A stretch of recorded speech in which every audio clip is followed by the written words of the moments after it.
We have to push back hard.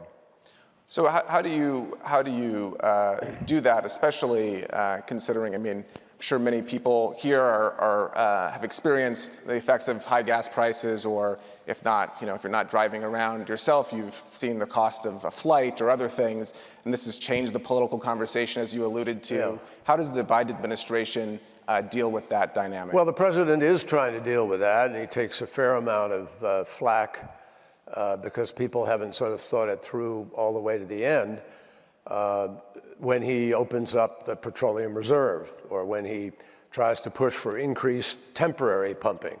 We have to get through the crisis. And to get through the crisis, you need to obviously maintain political stability. You need to keep people aware and ready to move on the main issue, which is the climate crisis itself. I mean, the climate crisis doesn't stop because of Ukraine. And with coal use is going up in a number of different countries. Coal use is up 9% last year. Emissions are up 6% last year. It ought to be directly, opposite, and it's not. And so our enemy right now is, frankly, the status quo. It's people who want to take the path of least resistance, which happens to also be the path of greatest destruction. And that's where we're headed right now, unless we can turn it around. But there's a positive, exciting side to this, which is we left Glasgow in what was much more forward-leaning accomplishment than most people have caught on to. You were there, you covered it, and Time did a great job with it. And by the way, thank you to Mark Benioff and Time for their extraordinary leadership. But we left Glasgow with 65% of global GDP committed to keeping 1.5 degrees alive, with a legitimate set of plans to do so.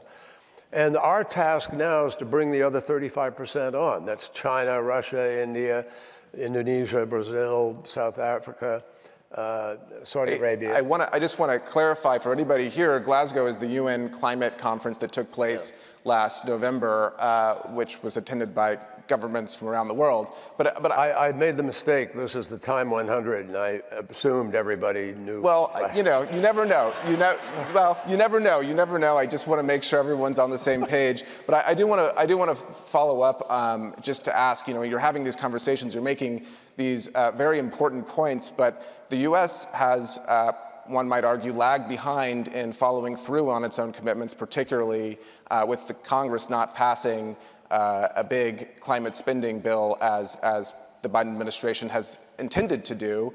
How do you communicate with leaders in other countries who might say, where are you on this?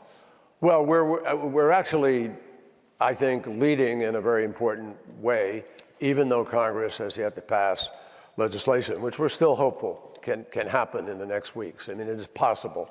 It won't be what was originally proposed, but it's possible that it could be really important to the effort.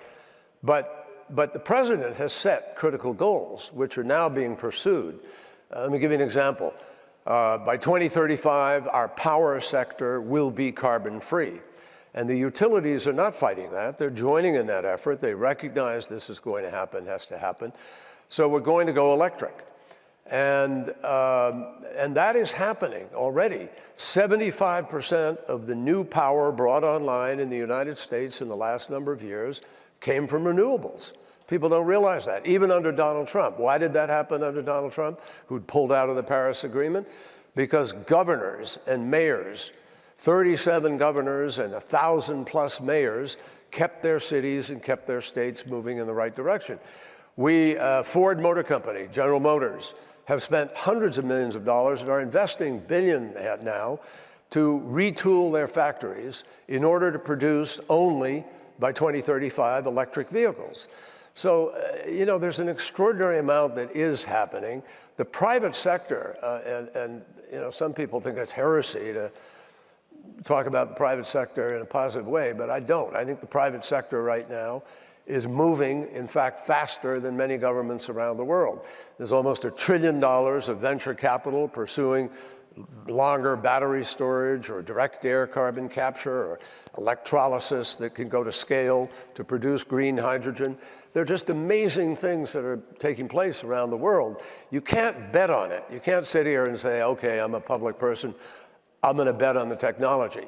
We have to deploy the technology we have today much more rapidly. And the IEA says we should be deploying renewables 5 times faster than we are. We should be transitioning out of coal 6 times faster than we are. We need to be deploying electric vehicles 22 times faster than we are. So we're behind.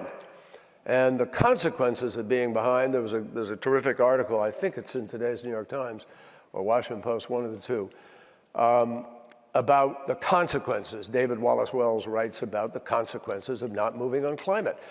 It is so much more expensive, so much more dangerous, so much more costly, and lives lost. 15 million people die a year from the quality of air.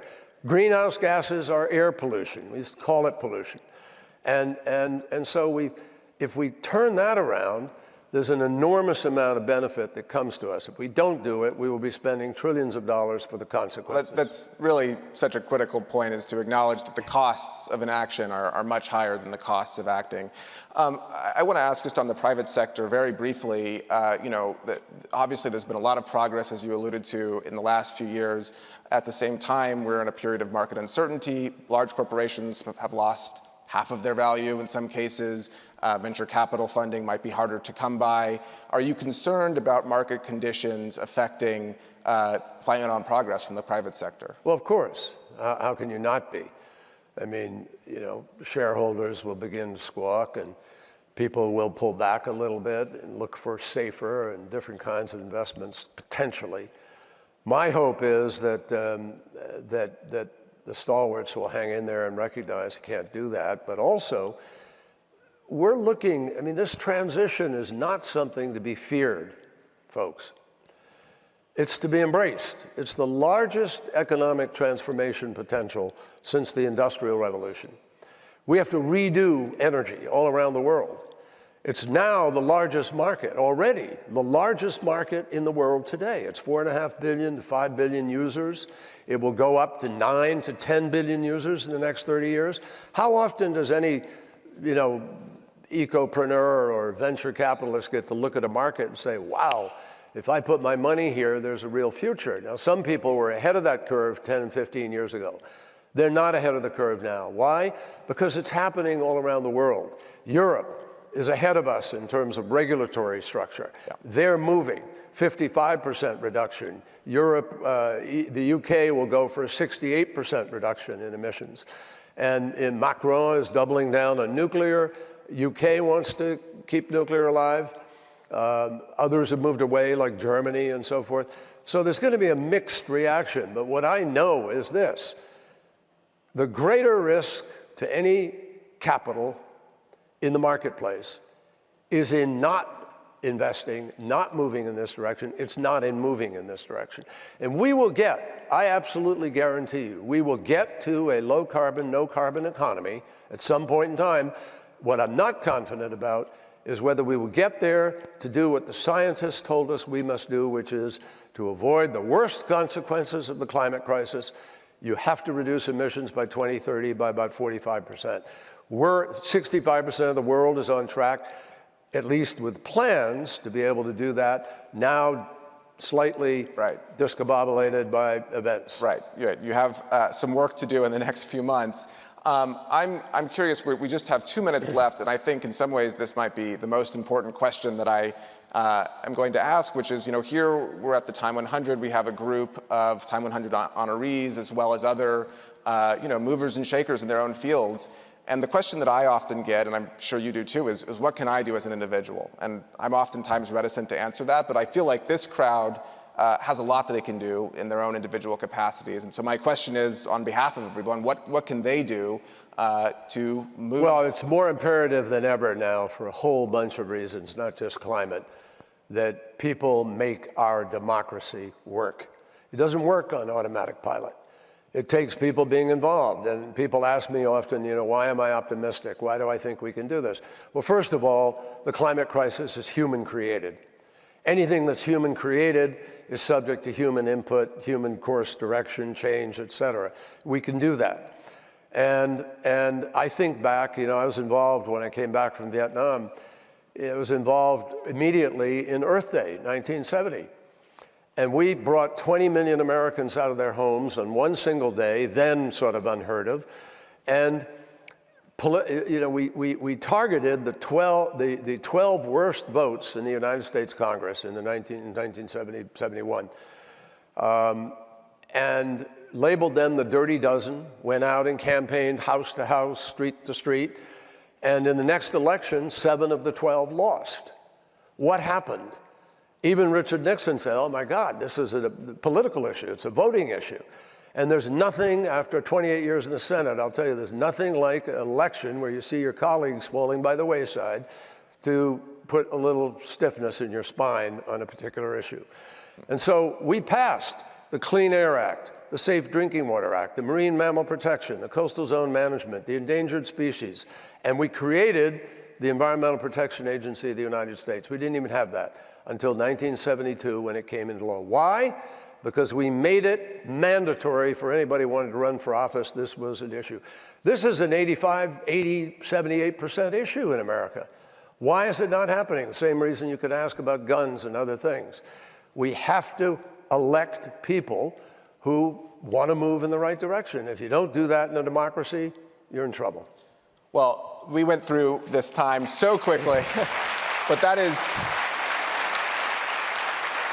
a great note to end on, and I think just to remind people to engage in civic life, and as well as to remind people about the costs of inaction versus the cost of acting. Thank you so much, Secretary Kerry. Pleasure. Nice to be with you. Thank you.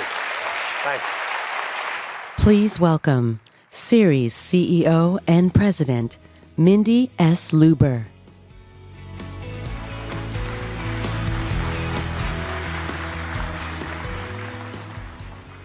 Great to be here and to see your faces. Good morning, everyone.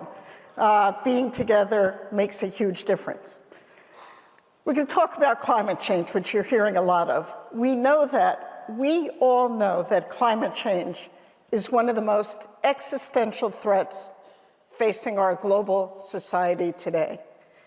We need bold, not modest, but bold and immediate. Timing matters. It cannot move slow. We need bold and immediate action from our world leaders, from policymakers, regulators, investors, and companies alike, if we're to avert the most catastrophic impacts of the climate crisis. The unfortunate reality is that these impacts will continue to affect communities of color and marginalized populations the most, those most underserved by our economic justice system, resulting in unjust and inequitable consequences. Our job is not only to solve climate, but to do so by advancing a just and an equitable set of climate solutions for our most vulnerable communities. And that has been part of the mission of Ceres of integrating sustainability into capital markets for decades. It is clear accomplishing this mission cannot be done alone, not by outsiders, insiders. We need governments to create enabling climate policies that will be essential if we're going to have a clean energy transition. We need those policies here and abroad. And businesses, starting with multinationals, the largest players, must make the right investments and take the right positions to achieve the solutions we need and the shift in our supply chain. I could say without question, tackling the climate crisis will require the ultimate public-private partnership and collective action from absolutely each and every one of us, and each enterprise, company, business we work with. Companies like Citi are working with us to build a movement for ambitious and for collective climate action that is both responsible, fast-moving, and inclusive. We know that the net zero transition will look different for the developing countries, where there may be limited access right now to energy and to resources. We must come together around the world and meet their current social and economic needs without exacerbating existing inequalities. We also know that addressing climate change and economic inclusion do not have to be at odds with each other. That is an old myth to be put to bed. In fact, solving the climate crisis can and will be a driver of economic prosperity here and in the developing world. It will take all of us. Together, we must continue to innovate and to build a more sustainable future. Not only do the most vulnerable among us depend on it, but I will say as a mother of kids who are no longer kids, they're 27 and 31, we would throw ourselves in front of a bus if that bus were coming at our kids. This bus is coming at our kids. It is up to every single one of us to work on the solutions and find a way to deal with the catastrophic impacts of climate change. And with all of you here doing just that, I couldn't be more grateful. Thank you so much.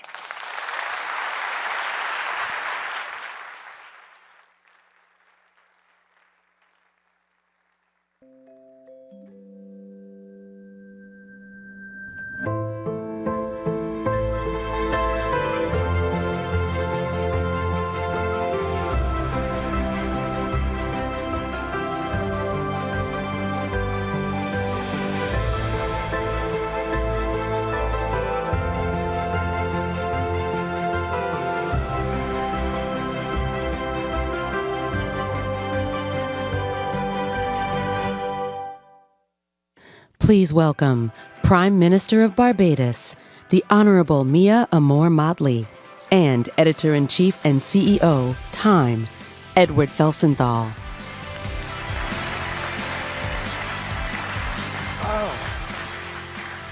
Hello.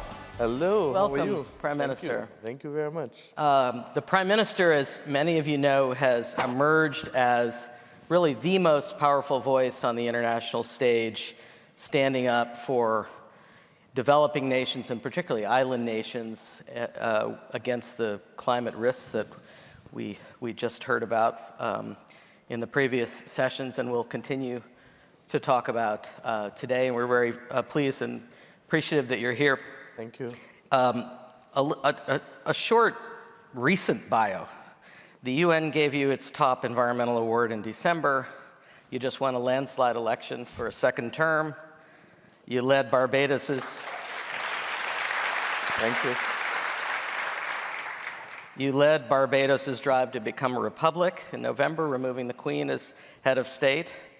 You installed Rihanna as an official national hero, for which I think you deserve a third term. How do you, your agenda is so vast at home and abroad. How are you thinking about your priorities? What is your top priority as you look ahead this year? To make life easier for our people in Barbados, the Caribbean, and generally the developing world. We don't have the luxury of focusing on one issue. We have to focus on all. And regrettably, we've faced three crises in the last few years. We faced the climate crisis, which is continuing and existential in a very real way. We faced the pandemic, which is COVID, but we're also facing the antimicrobial resistance slow motion pandemic, which people don't talk about, and which we speak about because it's responsible already for 1.2 million deaths a year directly and 5 million deaths indirectly. And thirdly, we've faced the consequences of the war that has broken out this year, which is being seen in inflation, particularly food inflation, energy inflation. You're seeing it here in the US. And indeed, that's going to lead, in our view, to crises with financing and debt. So It's a lot. It's a lot. And in 2018, when I addressed the UN, I said, look, the world is looking too much like 100 years ago, but we know better. So we've got to find a way of creating space to ensure that those people who are on the margins of development, largely because of their history, largely because we've not had the kind of equitable, strong leadership globally that sees people, hears people, and feels people, we got to keep fighting for them. And that's what we're trying to do. One of the, you may know, the Prime Minister has given two really viral addresses, very powerful addresses, first at the UN and then in Glasgow, which, as we all just learned, is the COP26 meeting. One of the things I appreciate, you being in the business of words myself, is that words matter.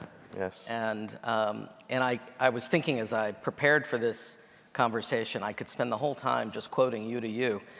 But I wanted to ask you a question that you wrote and was part of your COP26 speech that we all watched and were inspired by. And the question you asked, after you said try harder, was, are we so blinded and hardened that we can no longer appreciate the cries of humanity? Yeah, that's why I try to keep it simple. We need to see people, we need to feel people, we need to hear people. And too often in this world, we are so narrow-focused. And regrettably, technology reinforces that now. Decades ago, people broadcasted. Now people narrowcast. So people listen to what they want to hear, invariably things that they already believe in. And therefore, we're not building that platform to bridge the differences, whether it is the differences on the perspectives on climate or any of the other major issues. And I think more and more, we need to learn the art of building dignified bridges to be able to ensure that humanity can come together in that common space. And before this goes further, I really want to thank TIME. I don't see you're recognizing me as me. I see you're recognizing me as recognizing a message that is coming from the developing world and coming from Barbados and the Caribbean. And I want to thank you for having the courage to recognize that message, because we need more people globally to accept that if we simply continue as is, we already have a cementing of what the world looked like in 1945. We didn't exist as a nation, nor did over 100 countries. And just because we've become independent nations doesn't mean that the institutions have changed to accommodate us. They haven't. That's why we're fighting for change in the World Bank. An International Bank for Reconstruction and Development can't simply be about low-income countries in today's world. We have a number of global problems. And unless we can find global solutions to global problems and finance them globally, they will become problems to even those who think they're insulated from them. And that's kind of where we are at today's point. And we need not only leaders in government, but we need ordinary people creating the noise and creating the pressure in order to move the needle in domestic governments, such that internationally we can have global financing for global public goods. We can ensure that the world is a safe place, that the world is an equitable place. I asked Secretary Kerry in the back, who of course you know well, what he would ask you. And his question is a good one. It's, could you describe for us, take us to Barbados? I'd love all of you to come. Please. We're in the business of welcoming people, so please. I meant that figuratively, but thank you. And I meant it literally.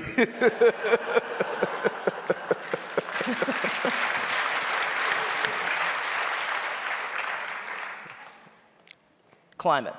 Yes. We talk about it as, and Mindy was just talking about it as a bus coming at us and from the future, but there's a present.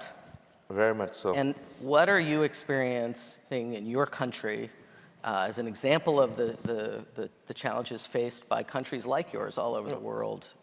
What are you seeing? What is happening on the ground that is alarming to you? To begin with, it's not climate change, it's a climate crisis. Secondly, we are crowding out our ability to bring development to our people. The Sustainable Development Goals are just simply what we would want for our people in terms of development. If we have to spend money recovering from a climate crisis, then we have less money to go into education, less to go into health, less to go into other areas of development. Last year in Barbados, on April 9th, we had the eruption of the volcano in St. Vincent, 90 miles away, but Barbados's airport closed for a week and our port closed for 5 days because day turned to night when the volcano erupted and the ash came, and it affected literally everything in terms of equipment. 6 weeks later, we had a freak storm at 1:45 in the morning. If I wasn't up, I wouldn't have believed it. We had 46,000 lightning strikes in 90 minutes, and we had thunder coming from the bowels of the earth. And 2 weeks later, we had our first hurricane in 66 years. Now, I thank God, I don't have any wood to touch. I thank God that that hurricane moved over us in less than 2 hours. If it had done what Dorian did to Bahamas, where it sat on top of Grand Bahama and Abaco for 2 days, I probably wouldn't be here talking to you today. So these things are real. This is our present. When you ask us to deal with financing of net zero, people forget that we're already highly indebted countries, most island states. Why? Because we've been carrying the cost of climate for a while now. And we're carrying the cost of the G7, formerly G8 countries, industrialization on our balance sheets, and it's wrong. And nobody's making the room to ensure that we get access to grants. We can't borrow if we have no fiscal space easily, and the cost of borrowing is also prohibitive. So that what we've said, look, we need international solutions to international problems. We need an international balance sheet that takes away this debt, because when we do it, we crowd out our development and the SDGs being part of our national program. And that is our present. That's not our future. So that if we can resolve these issues in an equitable way, let's take private law. If you lived next to me and you dumped on my property, I would have a legitimate claim against you for nuisance or for tortious interference. Internationally, we have nothing to rely on other than morality. And that's why I say that the world needs global, moral, strategic leadership. And that's why I say that ordinary citizens ought now to demand, because while we in the islands are the canaries, you are soon going to be the victims of that. Which country is hit by a hurricane every year? Do you know? The United States of America. Every year. It's just different states. Our countries in the Caribbean, we play lotto or roulette as to which one will be hit. But I would have thought that given the exposure of the southeastern and eastern seaboard, that there would be a greater compelling framework for us to treat to these issues. And when you add to it the floods you had here in this city, and you add to it the fires in the West, and you add to it the groundwater crisis here and throughout the Americas, it's the same issue. Right. If morality is not going to achieve it, you would think self-interest would, but... Well, I think self-interest will. The question is, as you heard from just now, Mr. Kerry, will it be in time for some? And that is our message. We hear will a lot. It be in time for some? We hear a lot about the momentum out of COP26 going into COP27, which is going to focus, is intended to focus on some of these finance issues in particular. Do you think there's momentum? Are we going in the right direction or the wrong direction?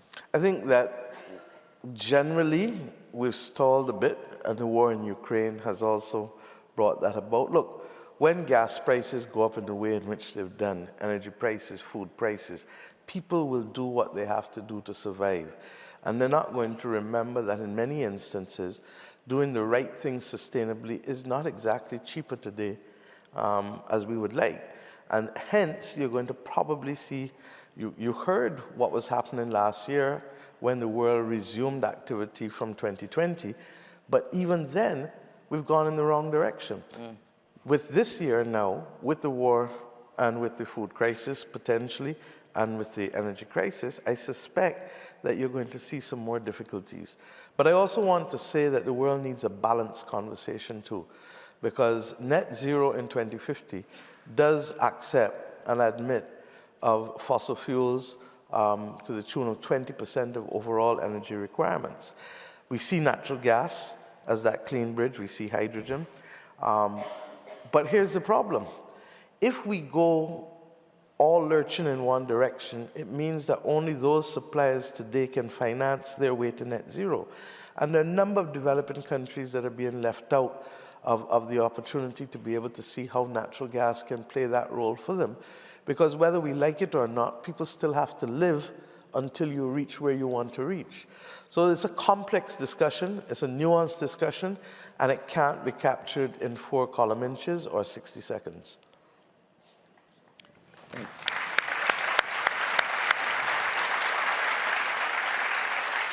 I want to ask you as a last question, we're almost out of time. You are, let me get this right, the chair of the Prime Ministerial Subcommittee on Reparations, appointed so by the heads of the Caribbean community. And you said recently that you'd be writing to European countries about the unresolved issue of reparations. Have you done that? And No, where are we? We literally paused it because of the war in Ukraine. And we felt that to start the discussion at this stage may be a little complex. But the issue is not going to go away. It's not me that chairs it, it's Barbados that chairs it. Barbados is that country where modern racism in the Americas started when the British literally settled in the 17th century. In 1661, the parliament which I lead passed the heinous slave code that spawned other slave codes here in the US, either directly mimicked or in part indirectly. And we feel that we have a moral obligation to be able to start to deconstruct the racism in all of its forms. It doesn't only come in laws that are still there, but it also comes in ways in which people undermine democracy, in ways in which people prevent people from voting, in ways in which people make judgments about people because of color or race. And we've got to work hard to deconstruct it. And we have to also recognize that when many countries became independent, there was no development compact or development package left for us to finance education, healthcare, or any of these issues. But when the slaves were emancipated, 20 million pounds was paid to the slave owners, and then by reason of a 4-year apprenticeship scheme, another 27 million pounds of free labor was given. Now, if we were to take the example of Haiti, which is perhaps the most egregious example there is, where the French government took back from Haiti, and I think New York Times did an article recently. Very powerful, yes. That's right. So you know that even though Haiti declared independence, they then had to pay the French government for a significant period of time a portion of their customs duties. And yet Haiti today has never recovered. And we have to ask ourselves, can we accept that the Industrial Revolution was financed by the blood, sweat, and tears and money of developing countries, and at the same time causes the climate crisis today? And it's a case of double jeopardy. So we had the wealth taken from us, and now we are facing the consequences of that wealth's impact on the Earth's climate. It's wrong, just simply wrong.